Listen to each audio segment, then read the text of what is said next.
The galaxy had known peace for 10,000 years. The Galactic Council, a gathering of the oldest and most advanced civilizations in the known universe, had maintained order across 1 billion star systems. Their technology was beyond anything most species could imagine. They had conquered death, bent time, and even learned to harvest the energy of dying stars. They were gods among the cosmos, and they knew it. But even gods could fear. They came from the darkness between galaxies. No one knew where they originated. No one knew what they wanted. They simply appeared one day at the edge of Council space, their massive ships blocking out entire star systems. They did not communicate. They did not negotiate. They only consumed. Worlds fell in hours. Entire civilizations that had existed for millions of years were wiped clean from existence in the time it took light to travel from one planet to another. The Council's mighty fleets, armed with weapons that could crack planets in half, barely scratched the ships. Their shields absorbed everything. Their weapons cut through the strongest armor like water through paper. In 3 standard cycles, they had consumed 47 civilizations. 200 billion lives gone, and they showed no signs of stopping. High Counselor of the species stood before the emergency gathering of the Council. His species was ancient, their silver skin and 4 eyes marking them as one of the founding races of the Council itself. He had lived for 12,000 years and had never known true fear until now. "We have exhausted every option," he said, his voice heavy with despair. "The quantum disruptors failed. The void cannons failed. Even the Star Eaters, weapons we swore never to use, did nothing against their shields. We are facing extinction." The massive chamber fell silent. Representatives from 100 species sat in their designated pods, their various forms ranging from towering crystalline beings to small floating orbs of pure energy. All of them shared the same expression of hopelessness, regardless of their physical differences. "There must be something," said the representative of her musical voice now flat and defeated. "In all our combined knowledge, all our technology, there must be a weapon we have not tried." His 4 eyes closed slowly. "There is one thing, but it is not a weapon we can use. It is a weapon we were saving, a final option that we never thought we would need."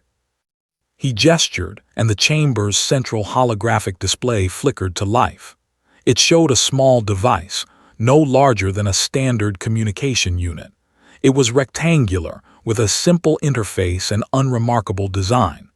Next to the advanced technology of the Council, it looked almost primitive. "This is the resonance core," explained. "It was created by the architects, the civilization that existed before the Council itself.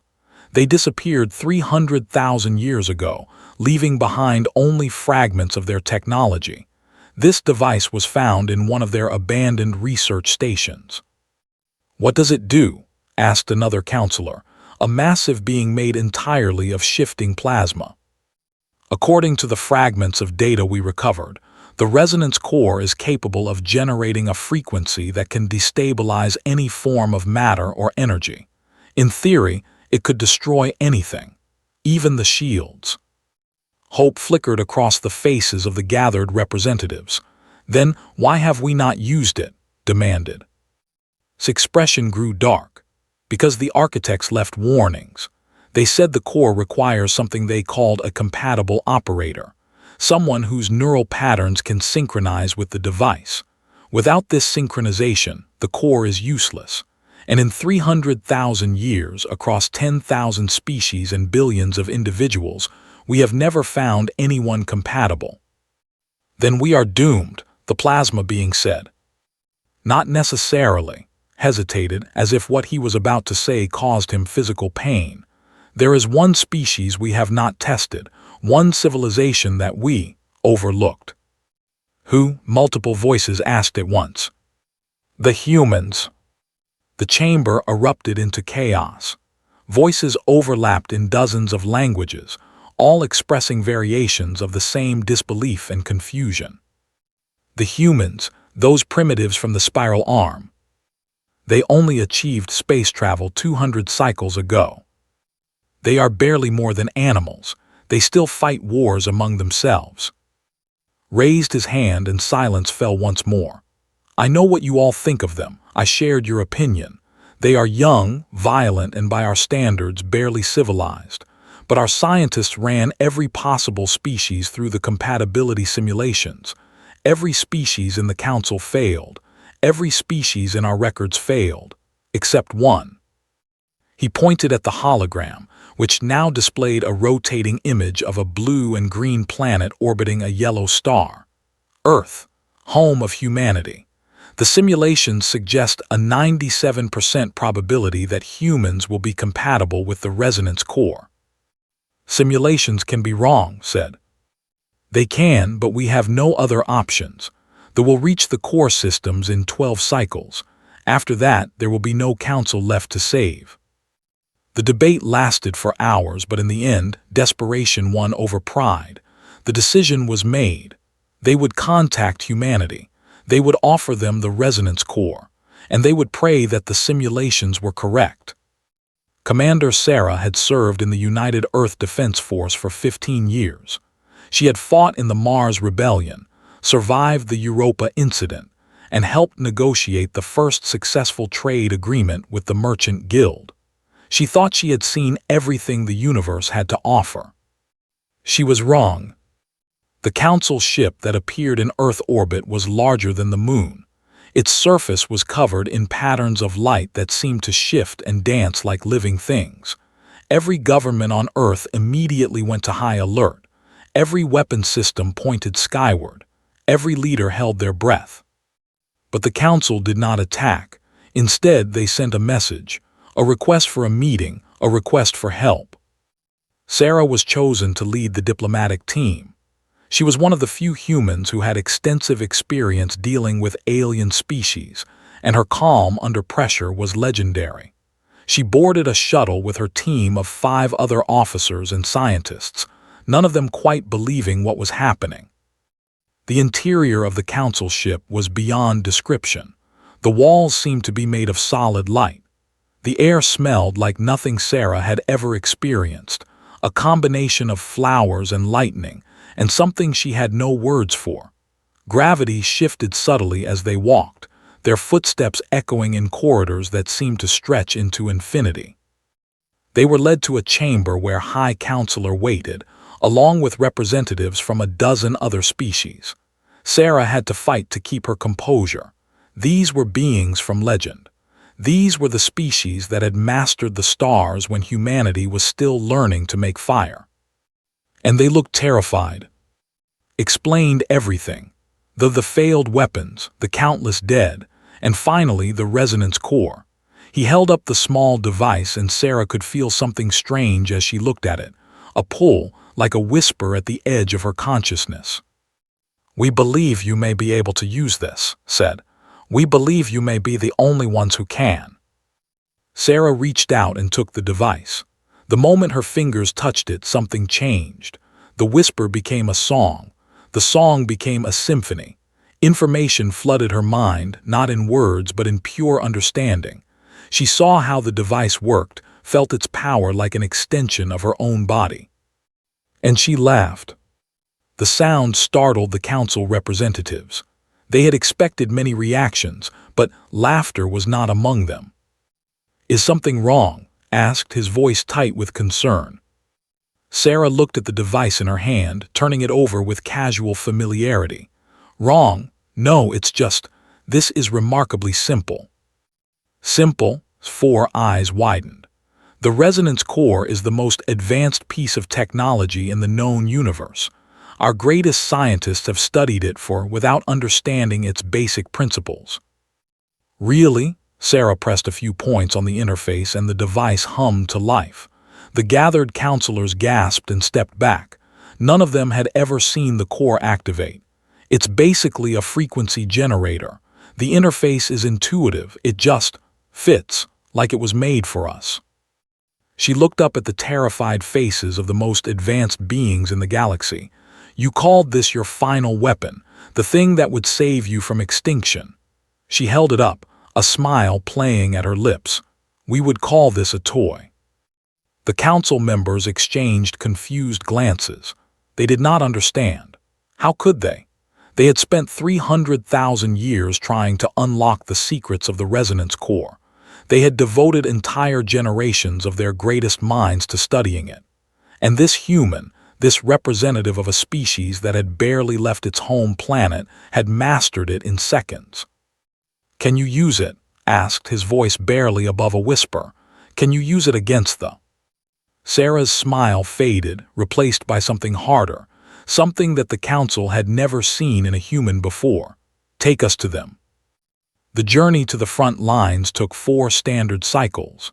Sarah spent most of that time with the resonance core, exploring its capabilities, pushing its limits. What she discovered amazed even her. The device was not just a weapon. It was an instrument, a tool that could create as easily as it could destroy. It could generate frequencies that healed as well as harmed, that built as well as broke. It was like being handed the keys to reality itself. But she also understood why the council had been unable to use it. The core did not just require a compatible operator. It required a specific type of mind. A mind that could hold contradictions. A mind that could be creative and destructive, logical and emotional, individual and collective all at once. In other words, a human mind. The council species had evolved beyond such contradictions. They had become specialized, focused, pure. They had eliminated the chaos that made humanity so unpredictable, and in doing so, they had eliminated the very thing that made them compatible with the core. Lieutenant James was the first other human to try the device. He was the youngest member of Sarah's team, barely 25 years old, with a reputation for being reckless and creative in equal measure. When he touched the core, he experienced the same flood of understanding that Sarah had. But his reaction was different. Where Sarah had laughed, James grinned like a child who had just been given the best present of his life. "This is insane," he said, his eyes wide with wonder. "I can feel everything. The ship's engines, the life support systems, even the stars outside. It's like I'm connected to everything." "Can you control it?" Sarah asked. James focused, and the lights in the room flickered. Outside the viewport, a nearby asteroid began to vibrate, then shattered into a million pieces without a single weapon being fired. "Yeah," he said, his grin widening. "I can control it." One by one, each member of Sarah's team proved compatible with the core. Doctor, the team's scientist, discovered she could use it to analyze matter at the quantum level, seeing the building blocks of reality as clearly as looking at a blueprint. Sergeant Cole, the security officer, found he could generate shields that made the council's best defenses look like paper. Communications specialist could send messages across any distance instantly, bypassing the limitations of light speed entirely. And pilot Michael discovered he could fold space itself, moving the ship from one point to another without crossing the distance in between. The council representatives watched all of this with expressions that ranged from amazement to outright fear. They had expected the humans to struggle. They had expected difficulties, challenges, perhaps even failure. Instead, the humans had taken to the core like fish to water. "This is impossible," said, watching as Michael teleported the ship across a star system with nothing more than a thought. "No species has ever demonstrated such complete compatibility. The core was designed to be difficult to use. The architects were clear about that in their records." "Maybe you misread the records," Sarah suggested. "Or maybe the architects designed it specifically for a species like us, a species that hadn't been found yet." Considered this. The architects had been beyond even the council in their knowledge and power. It was possible, even likely, that they had known something the council did not. Perhaps they had designed the core for humanity all along. But that raised a troubling question. If the architects knew humanity would one day exist, what else had they known? And what had they seen that made them create such a powerful tool and leave it waiting for millions of years? The fleet appeared on their sensors at the edge of the system. 12 ships, each one the size of a small moon, moving in perfect formation toward the Council's last defensive line. The Council had assembled every remaining ship in their fleet, thousands of vessels from hundreds of species, all armed with the most powerful weapons available. Against any other enemy, it would have been an overwhelming force. Against it was barely a speed bump. Sarah stood on the bridge of the Council flagship, the resonance core in her hand. Her team was positioned throughout the ship, each of them holding secondary devices that had provided smaller units that could channel the core's power over long distances. "You understand the plan?" she asked. "Hit them with everything we have while you figure out how to crack their shields," James said over the communication link. "Simple enough." "Nothing about this is simple," corrected. "We're facing an enemy that has never been defeated. Their technology is beyond our understanding. Their ships have absorbed enough firepower to destroy 100 worlds. We don't even know what they are or what they want." "So we improvise," Sarah said. "That's what humans do best." The Council fleet opened fire first. Beams of energy that could crack planets in half streaked across the void. Missiles armed with antimatter warheads followed. Gravity weapons bent space itself, trying to crush the ships from existence. None of it worked. The shields absorbed every attack, glowing brighter with each impact, as if feeding on the energy being thrown at them. And then the fired back. The first shot destroyed 3 Council cruisers instantly. They did not explode. They did not burn. They simply ceased to exist, erased from reality as if they had never been. "All ships evasive maneuvers," commanded. But it was too late. More shots followed, each one claiming ship after ship. The Council fleet, assembled from the combined might of 100 civilizations, was being slaughtered. Sarah watched the carnage, her mind racing. She could feel the resonance core humming in her hand, its power vast and ready, but she did not know what frequency to use against their shields were unlike anything she had ever encountered. "Can you analyze their shields?" she asked. "Already on it," replied. "The readings are strange. Their shields aren't just absorbing energy, they're converting it. Every attack we throw at them makes them stronger." "Then we stop attacking," Sarah said. Turned to her, his 4 eyes wild with desperation. "If we stop attacking, they will destroy us without resistance." "They're destroying us anyway," Sarah pointed out. "What happens if we hit them with the opposite? Instead of energy, what if we drain it?" Paused. I don't know. The core might be able to generate a reverse frequency, but it's never been tried." "First time for everything." Sarah closed her eyes and focused on the core. She could feel its power, vast and waiting. She reached into it, past the surface functions, into its deeper capabilities. And she found what she was looking for. The core could generate any frequency, any vibration, any resonance. That was its nature. And right now, Sarah needed a frequency that would not add energy to the shields but take it away. She began to construct it in her mind. Not a weapon, but an anti-weapon. A frequency that represented the opposite of energy, the opposite of existence. A resonance of pure nothing.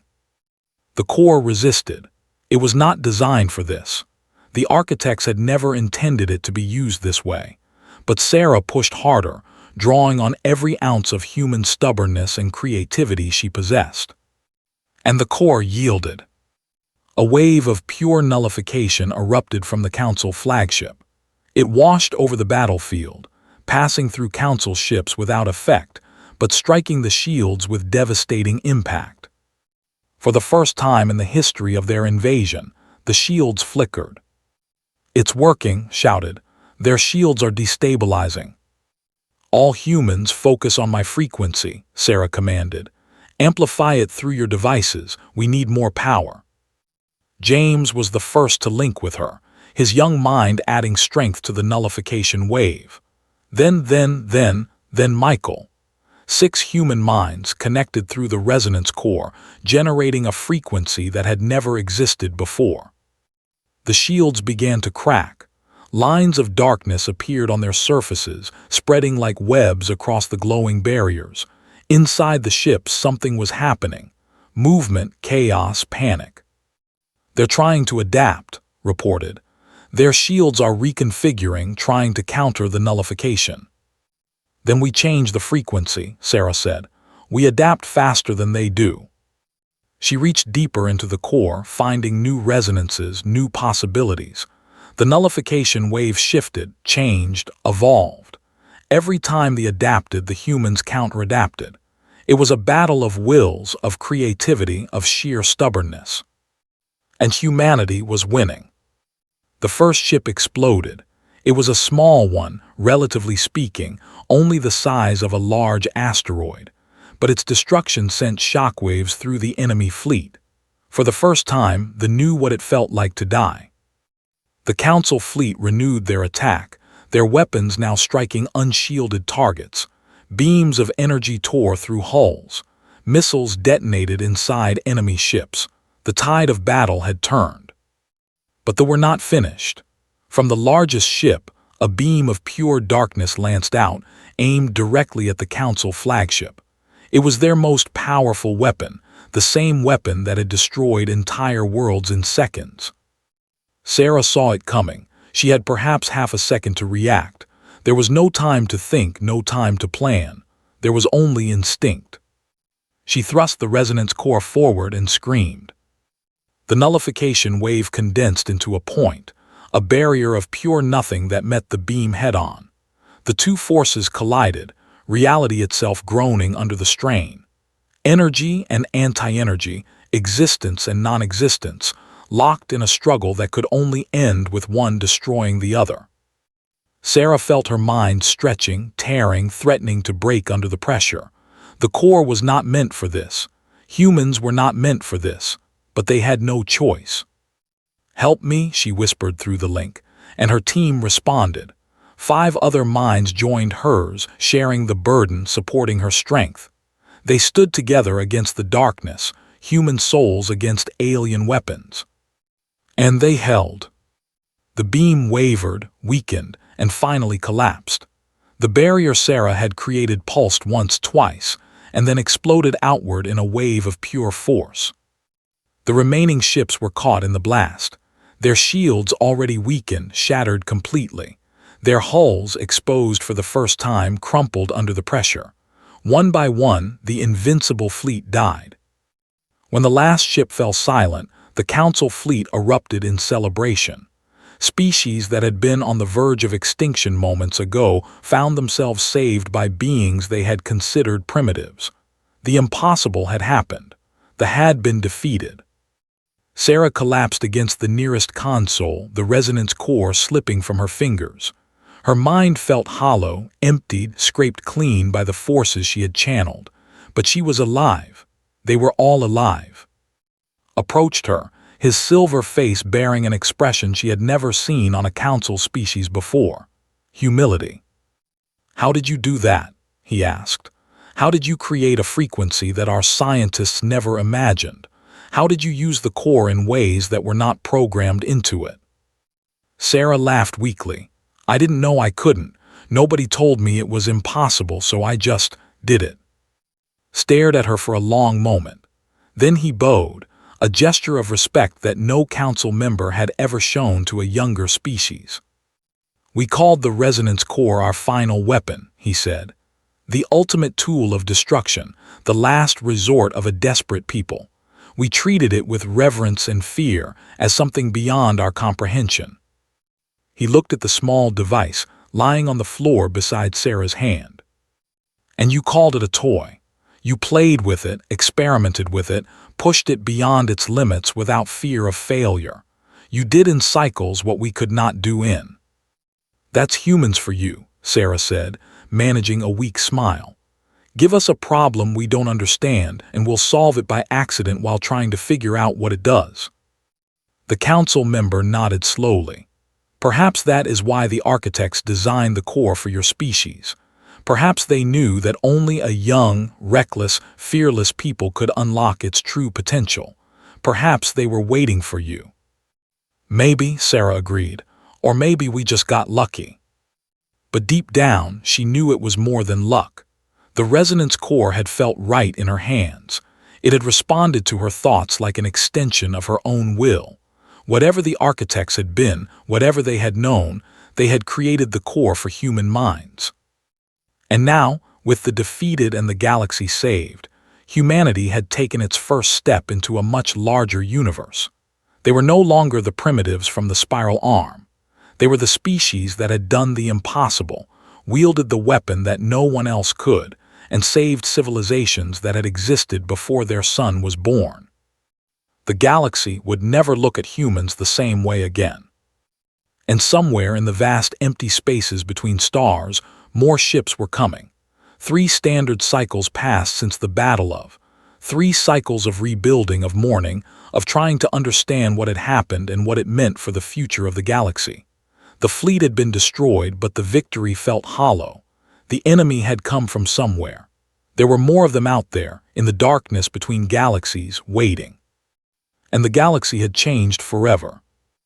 The Council headquarters on the ancient world of Prime had once been a place of quiet contemplation and measured decisions. Now it was a storm of activity. Representatives from every surviving species gathered in the Great Hall, their voices overlapping in a chorus of fear and uncertainty. Sarah sat at the center of it all, surrounded by her team and a growing number of other humans who had arrived from Earth over the past few cycles. Word had spread quickly about what had happened at. Word about the humans who had done the impossible. Word about the weapon they called a toy.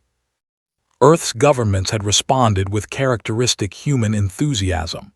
They had sent scientists, soldiers, engineers, and diplomats, all eager to understand the resonance core and its capabilities. Research teams worked around the clock, and what they discovered changed everything. The core was not unique. It was just the first one found. The architects had left others, scattered across the galaxy in hidden locations that only the core itself could reveal, and each one was compatible with human operators. Doctor had led the search, using her connection with the core to locate the hidden caches. In 3 cycles, they had found 17 more resonance cores, each one slightly different, each one adding new capabilities to what humans could do. The architects were preparing for something, explained during one of the endless council meetings. These cores were not just weapons. They were tools, resources, a complete technological package designed to be activated when the right species came along. Us. Why humans? Asked. The High Counselor had become something of an unofficial liaison between humanity and the Council, a position that suited his curious nature. What makes your species special? We don't know yet, admitted. But we have theories. Human brains are unusually adaptable. We use pattern recognition in ways that other species don't. We can hold contradictory ideas simultaneously and find creative solutions that strict logic would never discover. Maybe the architects valued that flexibility. Or maybe, James added from his seat nearby, they just liked our style. The comment drew a few chuckles from the humans present and confused looks from the alien delegates. James had become something of a celebrity since the battle, his natural charisma and casual attitude toward cosmic-level technology making him a favorite among the younger members of the Council species. But beneath the jokes and the discovery, tension simmered. The Council had spent 10,000 years as the dominant power in the galaxy. Their technology, their culture, their way of doing things had shaped civilizations across countless star systems. Now, in a matter of cycles, a species they had dismissed as primitive had become the most important people in the known universe. Not everyone was happy about that. Ambassador of the Collective stood, his body clicking with barely contained aggression. They were an ancient species, warriors by nature, and they had been second only to thee in the Council's military hierarchy. Now they found themselves outmatched by creatures they considered barely evolved. "I must raise a concern," said, his voice a buzzing hiss that translated into a dozen languages simultaneously. "We are placing too much trust in these humans. They have known about the resonance cores for 3 cycles. Already they have found 17 more of these devices. How long before they use this power against us?" "We are here to help," Sarah replied, keeping her voice calm despite her irritation. "We fought beside you against we saved your lives." "You saved us once," countered, "but power corrupts. Every species knows this truth. Today you are saviors, tomorrow you may be conquerors." The accusation hung in the air. Sarah could feel the eyes of every delegate on her, waiting to see how she would respond. This was the moment that would define humanity's place in the galaxy. One wrong word, one hint of the aggression that had marked human history, and the fragile alliance would shatter. James leaned forward, his casual smile replaced by something harder. "Let me tell you something about humans, Ambassador. Yeah, we have a history of violence. We've fought wars among ourselves for thousands of years. We've done terrible things to each other and to our world. We're not proud of all of it." He stood walking toward the center of the chamber where all could see him clearly. "But we also have a history of growth, of learning from our mistakes, of becoming better than we were. A few hundred years ago, my ancestors were slaves, owned like property by other humans. Today, I'm standing in front of the rulers of a galaxy representing my species. That's what humans do. We change, we improve, we overcome." He turned to face directly. "You're afraid we'll become conquerors. Maybe you should be more afraid of what happens if you push us away. Because I can promise you this, they are still out there. More of them are coming. And when they do, you're going to need us a lot more than we need you." The chamber fell silent. His compound eyes flickered with an emotion that might have been anger, fear, or respect, possibly all 3. Stepped forward, breaking the tension. "Lieutenant makes a valid point, perhaps more bluntly than diplomacy would suggest. But the truth remains. The threat has not ended. Our scouts have detected movement at the edge of known space. A fleet is assembling, larger than anything we have seen before." He pressed a control, and the chamber's holographic display activated. It showed a map of the galaxy, with a vast dark region at its edge slowly filling with red markers. "We estimate their numbers at over 500 ships," continued. "Each one comparable to the vessels that nearly destroyed us at. They will reach the outer systems in approximately 30 cycles." The delegates erupted in panic. 500 ships. The fleet had been 12, and those 12 had nearly wiped out the entire Council military. 500 was not a war. It was extinction. "How can we possibly fight such numbers?" asked, her musical voice strained with fear. "We can't," Sarah said. "Not the way you've been fighting, not with conventional weapons and tactics." She stood, the resonance core gleaming in her hand. "But we're not going to fight conventionally." Over the next 30 cycles, humanity proved why they had survived ice ages, plagues, and countless wars on there. They adapted. They innovated. They refused to accept the impossible. The 17 additional resonance cores were distributed to human operators who showed the strongest compatibility. Training programs were established, teaching humans how to work with the alien technology that felt so natural in their hands. And Earth's factories, repurposed from building cars and computers, began producing something entirely new. They called them resonance amplifiers, small devices based on the principles of the cores but for mass production. They couldn't do everything the original cores could, but they could do enough. Shield generation, energy manipulation, basic matter restructuring. In the hands of human soldiers, they were devastatingly effective. Commander Sarah oversaw the operation from the newly established Human Defense Command on Prime. Her original team had become the core of a growing military force, each of them training others in the use of resonance technology. Cole, the security specialist, had designed the combat training programs.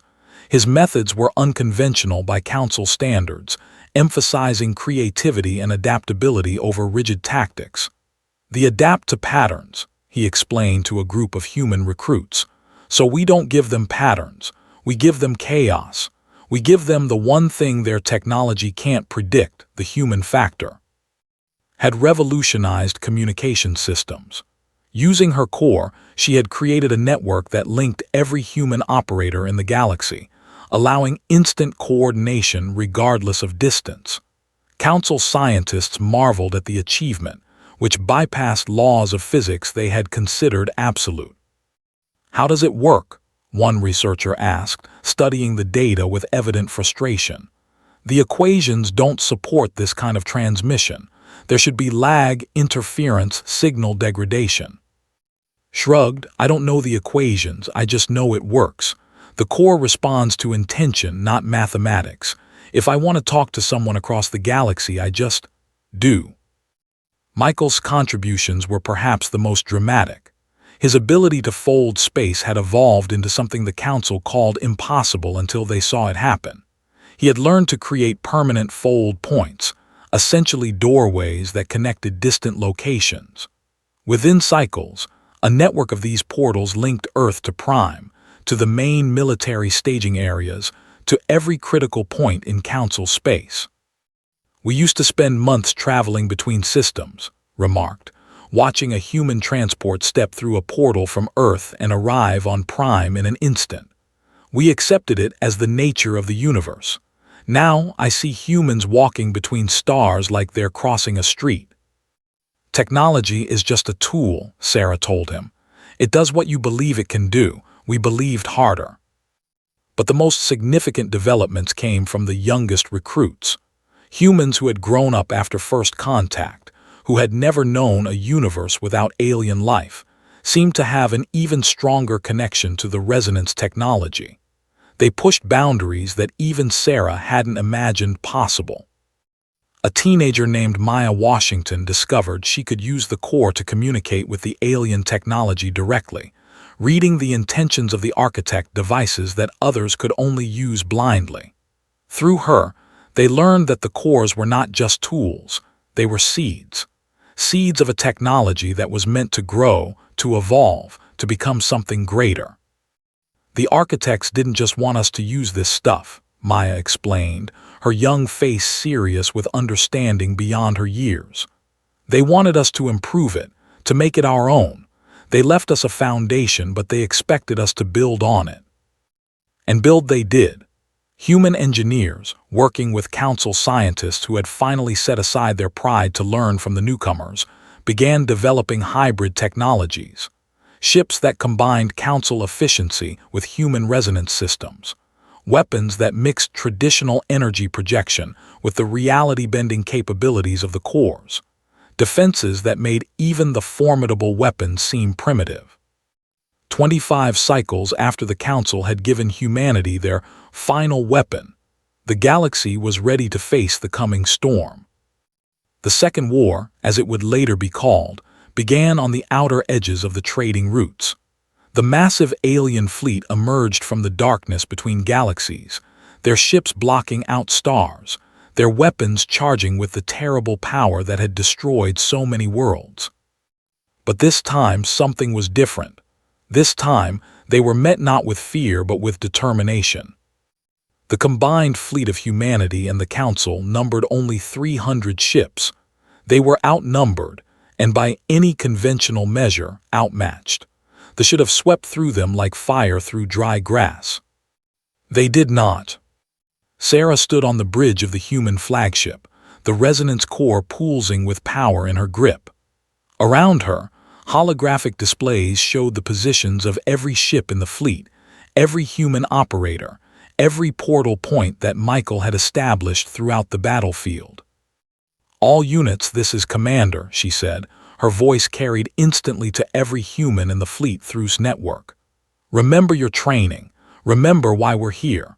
These things have destroyed civilizations that existed when our ancestors were learning to walk upright. They think they're unstoppable." She smiled, and every human in the fleet felt her confidence through the link. Let's show them what happens when they mess with humanity. The battle began with a bang that could be seen from a dozen star systems away. Michael's portal network activated, and the human ships did something no fleet had ever done before. They attacked from every direction simultaneously, appearing through fold points scattered throughout the formation. The enemy's response was immediate and devastating. Their weapons fired, erasing ships from existence with the same terrible efficiency they had shown at. But this time, the ships weren't there when the beams arrived. They had already moved, folded to new positions, striking from angles that prediction.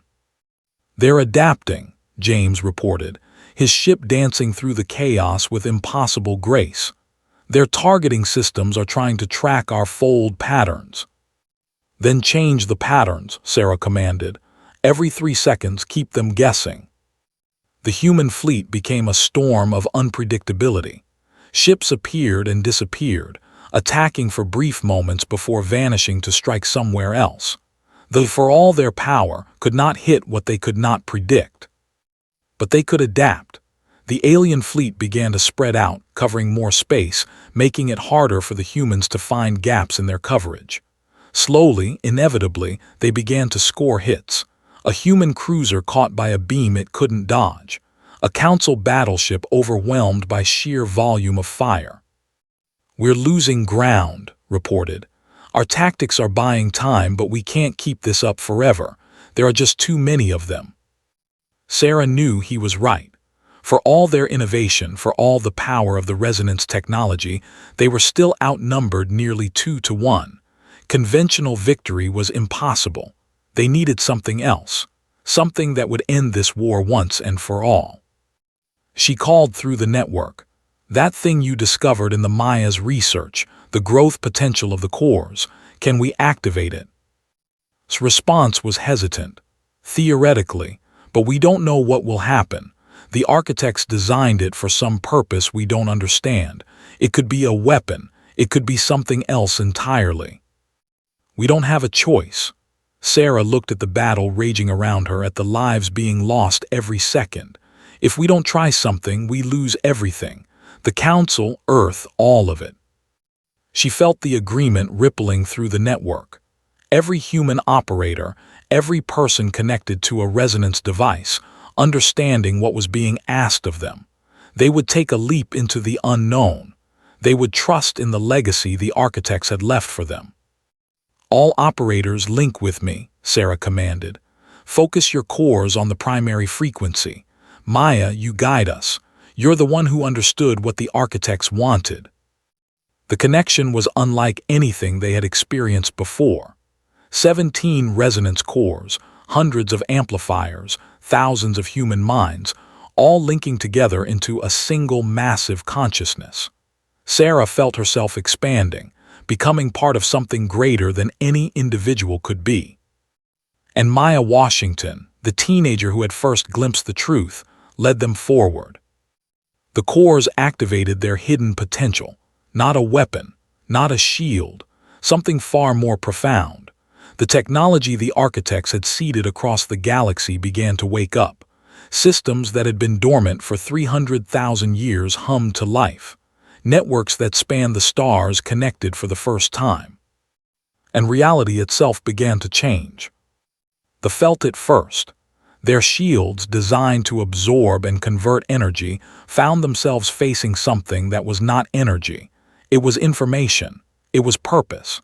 It was the concentrated will of a species that refused to die. The alien fleet began to malfunction, not destroyed but changed. Their weapons powered down. Their engines stopped. Their shields, those impenetrable barriers that had laughed at the greatest weapons in the galaxy, simply vanished. "What's happening?"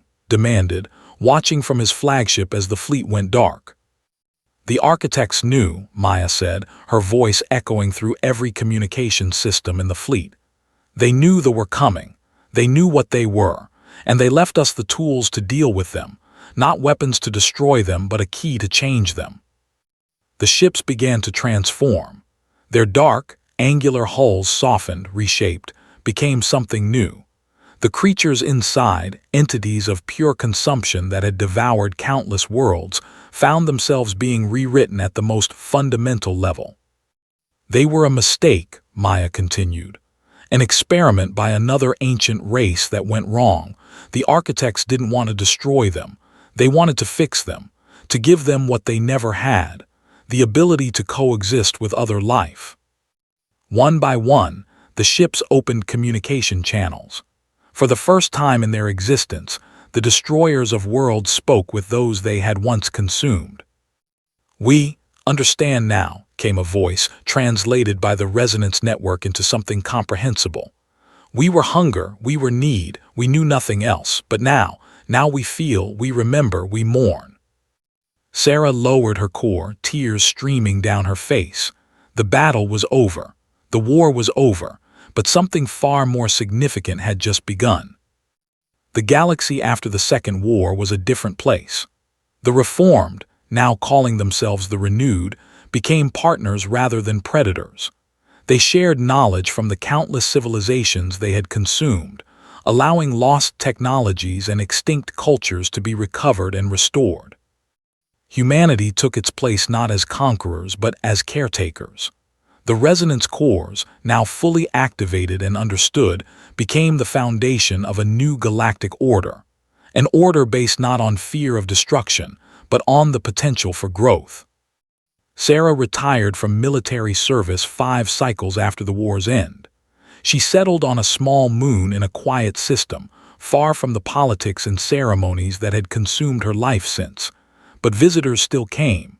They always would. High Counselor was one of the first. He arrived with a formal delegation, bearing gifts and honors that Sarah accepted politely, but without enthusiasm.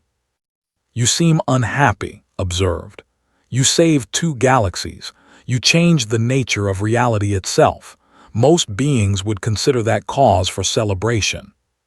Sarah smiled, but it didn't reach her eyes. "I didn't save anything. The architects did. They planned all of this thousands of years before humanity even existed. We were just the hands they needed to complete their work." "Does that diminish what you accomplished? You still had to make the choices. You still had to take the risks. The architects may have provided the tools, but humanity provided the will." "Maybe." Sarah looked out at the stars, each one now connected by Michael's portal network, each one accessible in an instant.